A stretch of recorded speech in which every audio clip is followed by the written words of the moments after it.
QRmaint to system zarządzania urządzeniami, który oferuje scentralizowaną bazę danych i mobilny dostęp do informacji.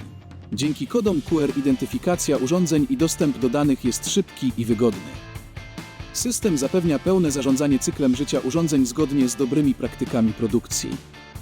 W QRmaint masz możliwość monitorowania urządzeń od instalacji do ich wycofania z eksploatacji, z uwzględnieniem historii napraw, części zamiennych i kosztów.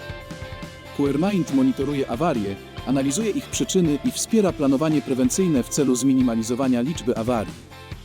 Zapewnia dostęp do dokumentacji i zapisów odczytów z urządzeń.